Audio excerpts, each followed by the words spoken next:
Let's just dive right in on the war on youth. Like, your contention is that society is treating young people very badly. Yeah. My kids love this idea. Oh, yeah. But, like, expound. So, first off, most of my stats are about America. I apologize, but I would argue most of these trends are pretty similar in Europe and in the UK. In the US, for the first time in our 275-year history, a 30-year-old man or woman isn't doing as well as his or her parents economically. And that may not sound like a big deal, but I think that's essentially the social compact breaking. And it creates rage and shame. I mean, what do you want? You want to play by the rules, you want to work hard, and then the ultimate outcome is your kids are going to do as well or better than you. And when that doesn't happen, it creates just tremendous dissatisfaction with everything. The average 70-year-old is 72% wealthier than they were 40 years ago. The average person under the age of 40 is 24% less wealthy. And if you think, I believe that almost every major economic policy in the US is nothing but a thinly veiled transfer of wealth from young to old, from the entrants to the incumbents. Two biggest tax deductions, capital gains and mortgage interest. Who owns stocks and homes? People my age. Who makes their money from current income and rents? Young people. Social Security, which you're not supposed to talk about as this third rail, I see it as just a $1.4 trillion transfer of wealth from young people to the wealthiest generation in the history of the planet. I'm not suggesting Social Security is a bad idea, but let's call it senior security, because I think that type of transfer of wealth should be based on need, not on whether or not you have a catheter. So I think it's outrageous what is going on. And what do you know?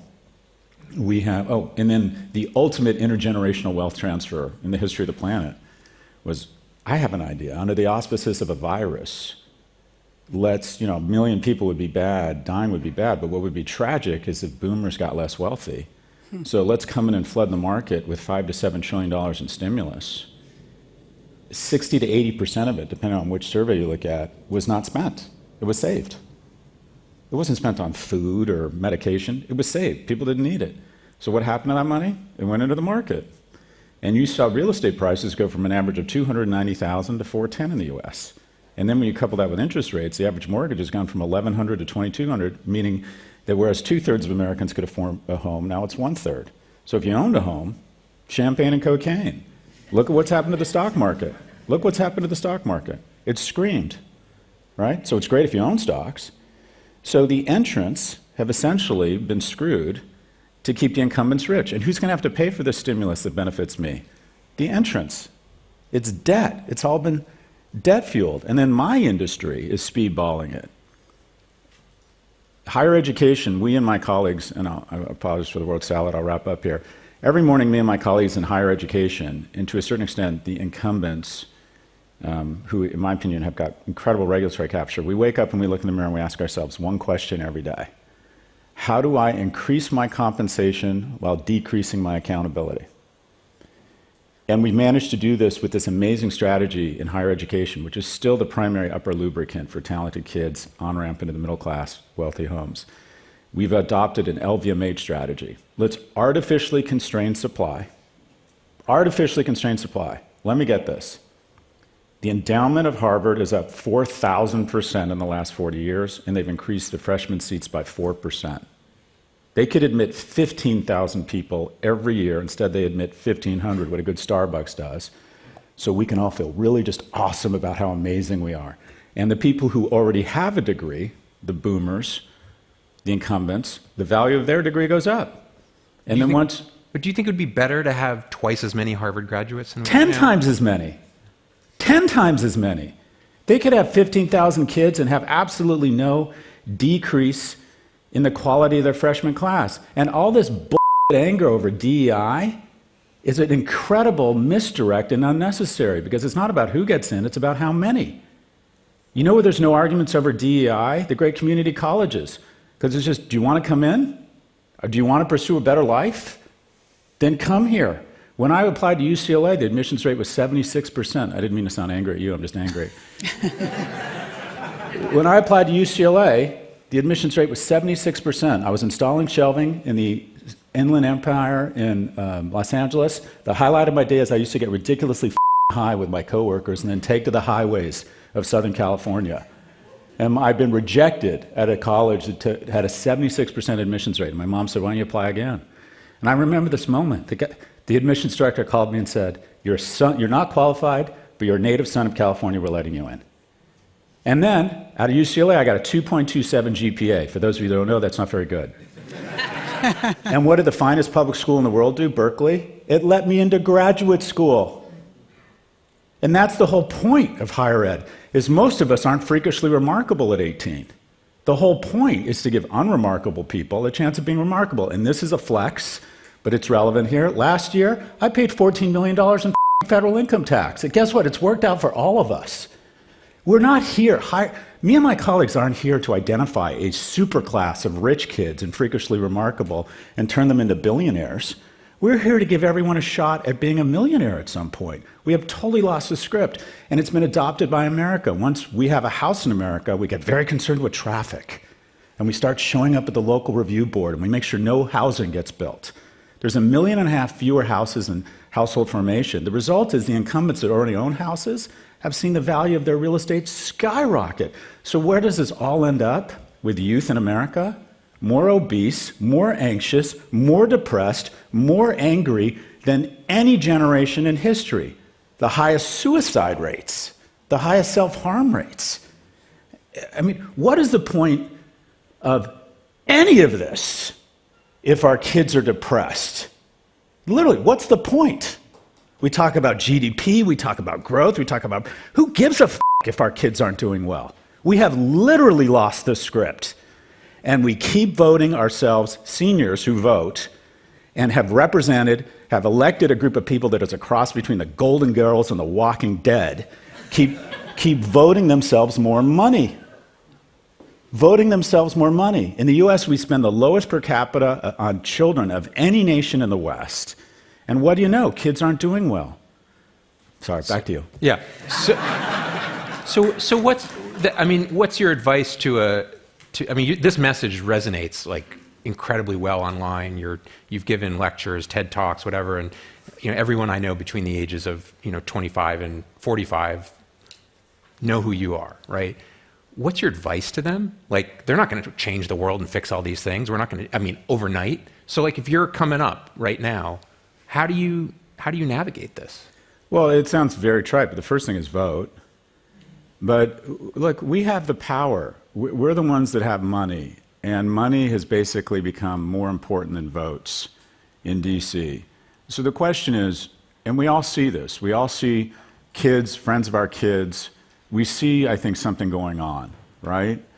And so it strikes me that past generations have always made these forward-leaning investments, and we're no longer doing that. And I don't know if it's an intergenerational selfishness. I don't know what it is, but if we don't adopt and elect people who have, there's a bunch of things. We need ranked choice voting. We need to make it such that an organization that has an approval rate of 8% doesn't have a 94% re-election. We need to elect more moderates instead of the crazies on the left and the crazy on the right, with ranked choice and final five voting. We need a younger elected a populace of leaders that is closer to the average age of Americans, 38, versus the average age now 62. When Nancy Pelosi had her first child, Fidel Castro had just declared martial law, and 2/3 of households in the United States did not have color televisions. But she's supposed to understand the challenges, a 17-year-old girl who's 5'9", 95 pounds, getting extreme dieting tips from Meta sent to her on her phone. She's supposed to understand that, right? Joseph Biden at 81 is supposed to understand the threats of TikTok, and quite frankly, he does. Someone's advising him. But do these people really understand the challenges facing a 25-year-old single mother and the technology? Do they understand a 23-year-old male that has very little opportunities, whose prefrontal cortex is not that developed, who has fewer and fewer on-ramps to the middle class, and is getting notified 10 times a day he should bet on this week's football match? Do they really understand what's facing young people? So we have the wrong elected representatives that are not representative of America. We have immense regulatory capture by the incumbents, big companies, and we are not investing in youth. And then me and my colleagues are making it worse with this bullshit rejectionist LVMH strategy. I mean, young people vote, but unless we do something, unless we decide we have an obligation to pay it forward a little bit, I don't think any of this changes. Isn't a greater percentage of the young population going to college? They're not going to Harvard, obviously, but they are going to college. More kids are educated. In fact, some people think that kids are overeducated, that they're loaded up on student debt. They get skills that they can't use in the workplace, where they can't pay off the debt, and they would have been better off being in the workforce with some sort of specific skill, vocational training, something like that. So I find it hard to see how doubling the size of the class at Harvard, Yale, everywhere is going to solve the problem in a country of 325 million people. There are three things, so going to solutions. If we took some of that $750 billion that Biden earmarked for student loan bailout, it just makes no sense to bail out 1/3 of the people who've had the opportunity to go to college on the backs of 2/3 that didn't. I just think that policy was flawed. If you're going to tax people $500 billion or $750 billion, it has to be a forward-leaning investment that benefits everybody. And all that was going to do was shrink the tumor, but not cure the underlying cancer, which is in education. We have raised prices faster than inflation, faster than any sector, with the exception of healthcare. If you'd taken $500 billion of that and taken our 500 greatest public universities and given them each on a size-adjusted basis $1 billion for three things. First, increase the freshman class by 6% a year. I do think these amazing public universities are better. I think they prepare kids, the faculty's better, the experience is better, and we have the capacity to massively increase their acceptance rates. Because what ends up happening is these kids get arbitraged down to a second-tier school, that because of this corrupt cartel pricing we all engage in, we all magically raise our tuition the exact same amount each year. What a coincidence. So what happens is a kid trying to get to these aspirational LVMH-like colleges gets arbed down to a second-tier college and ends up paying a Mercedes price for a Hyundai product. And then the real tragedy, there's more kids in school, but the real tragedy is the number of kids under the following circumstance has gone up 12-fold, and that is they go to college because their parents shame them for not going to college. They're not cut out. They're there 2 or 3 years. They're there long enough to rack up $100,000 in debt, and then they leave school because it's just not for them, they're depressed, but they get to hold on to their debt. You want to talk about screwing young people? One of the only forms of debt in the United States that is not dischargeable under bankruptcy is the exact debt that should be the most dischargeable, and that's the debt on young people, student loan debt. It haunts you the rest of your life. And so there's this class, this generation of kids who pay my salary, right? Actually, I've returned all of my compensation the last 20 years, but pay my colleague's salary and end up with massive debt. And then third thing they should do, one, grow freshman class 6%, cut costs 2% a year using technology and scale. We could do that with no problem. And then what do you get? In 10 years, you have double the freshman seats at our elite publics, and then you have an inflation adjusted cut the costs in half. This isn't a radical idea. This is called college in the 80s and 90s. And then the third part is 20% of all certifications and degrees should be vocational. One, how come we haven't evolved? Think about how much products have evolved everywhere. We still jam everyone through this 4-year liberal arts construct. Why wouldn't we have 1 or 2 year degrees in specialty nursing, in construction for nuclear power plants, plumbing, right? Installation of soapstone counters. I'm renovating a home. Anyone who's renovating a home knows that if you have these types of skills, and there's a lot of people, especially young men, who are handier. I know that sounds sexist, but they are handier. That's one of the few things we have, one of the few things we still have. And they can make between $90,000 and $130,000 within 2 years. 11% of LinkedIn profiles in the UK say apprentice, 12% in Germany say apprentice. In the US, it's 3%, because we've decided if you don't go to MIT and end up at Google, you have failed, and your parents have failed, and you should all feel shame. Meanwhile, there's an absence of tradespeople. 5 people are going to leave the trades in the next 10 years in the US, and only 2 are going to enter.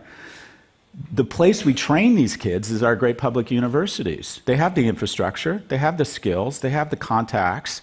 So anyways, lower costs, increase freshman seats, and to your point, massively increase the amount of vocational certification. This sounds like a political movement, right? The youth they're getting screwed, they're gonna rise up.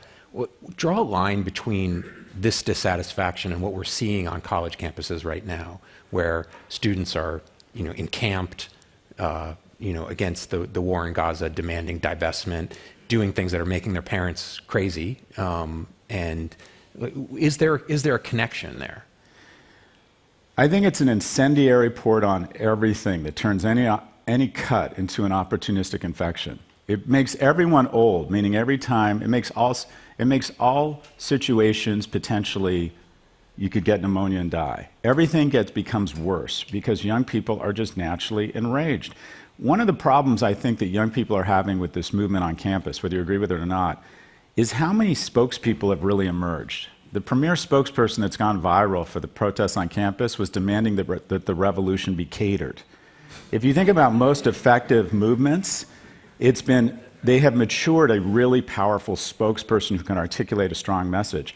The message I'm getting mostly from students on campus is, you know what, we're just pissed off. We're just pissed off. Now, there's also a bit of a misnomer there. It's a bit misleading because if you look at Columbia, which is kind of the flashpoint, it's less than 1% of the students. They just elected an Israeli girl as their president. I was just on NYU's campus. The majority, 99+% of the kids are just going to class and doing their thing. You know, they claim somewhere between 40 and 60% of the protesters on campus aren't even students.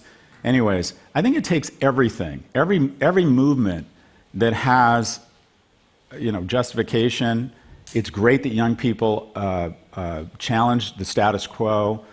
They're smart, they weaponize new mediums.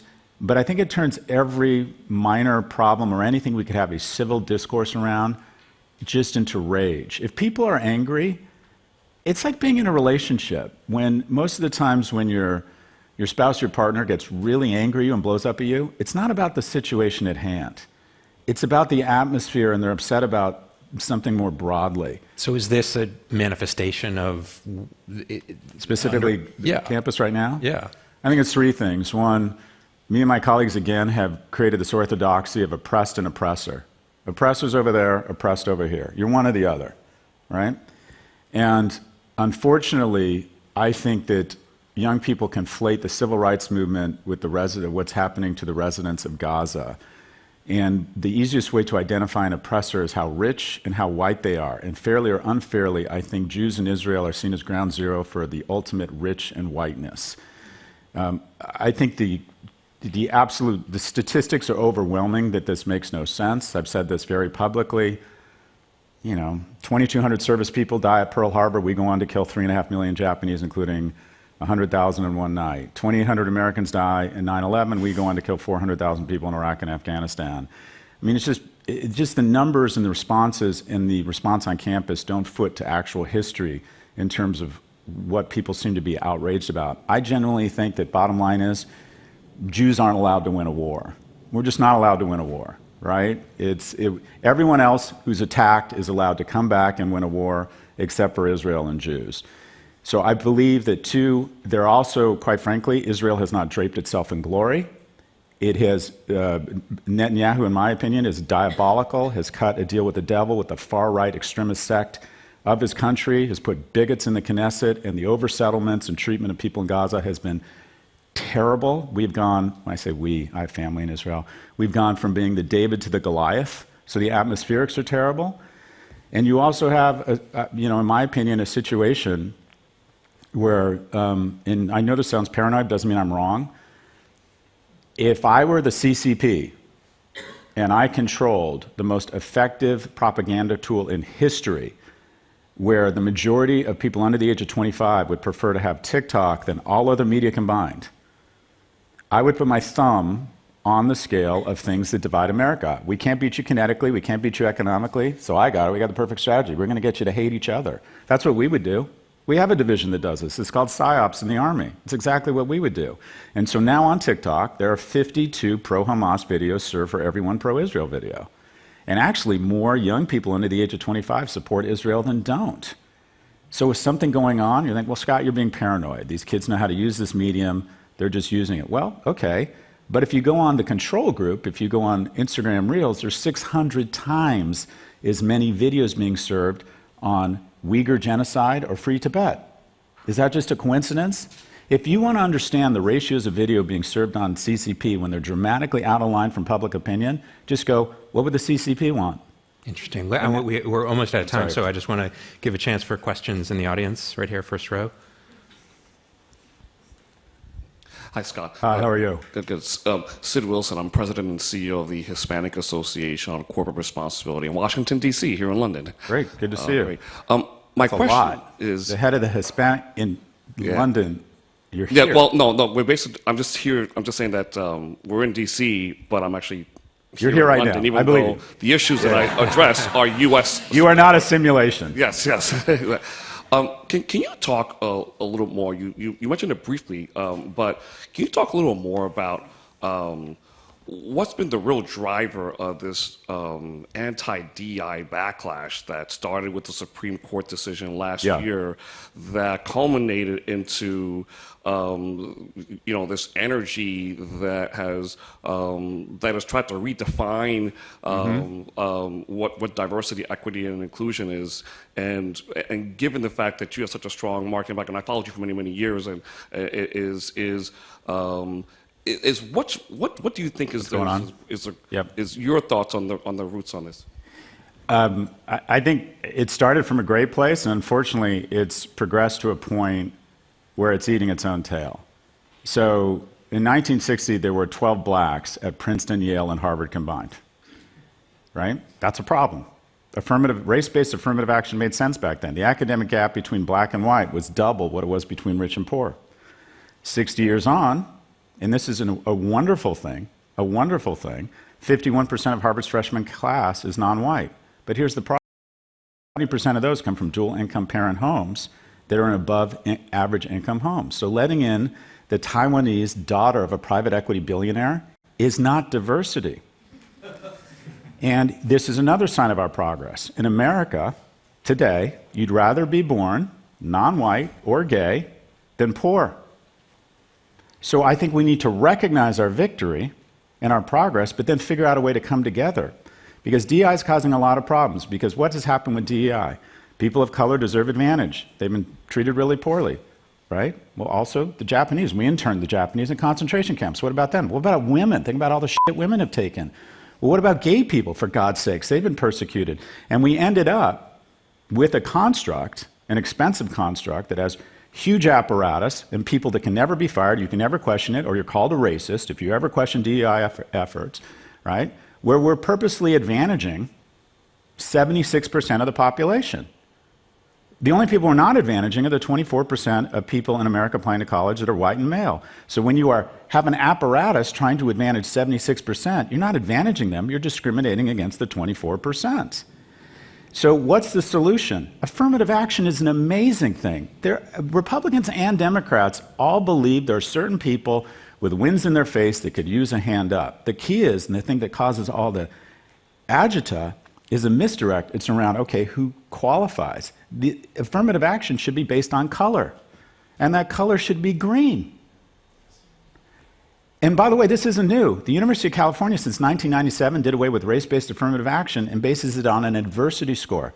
I'm the beneficiary of affirmative action. I was raised by a single immigrant mother who lived and died a secretary. My household income was never above $40,000. So they gave me something called Pell Grants.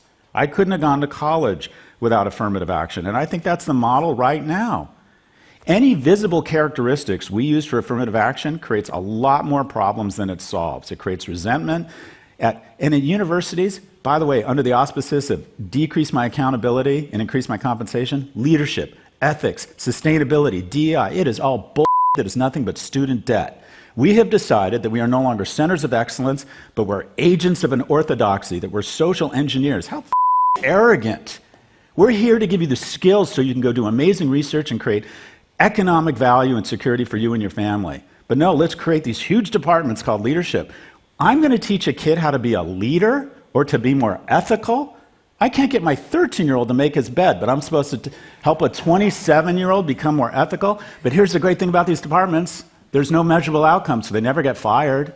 Let's bring in these FIPS, formally important people, pay them $300,000 to $400,000 for benefits, and they'll teach leadership. And they basically get on stage and just talk about their war stories, about how amazing they are. And all it is student debt on young people. Get rid of all this bullshit. You want to have affirmative action? Take all that money and let in more kids. Let in more gay kids, let in more trans kids, let in more black kids, let in more single mothers, let in more white kids from red states who happen to be Republican. 98% of Harvard's faculty is Democratic. That's diversity. So affirmative action is amazing. It should just be based on need and adversity, not these physical, observable characteristics that create a lot more problems than they solve. And instead of talking about who gets in, we should be talking about how many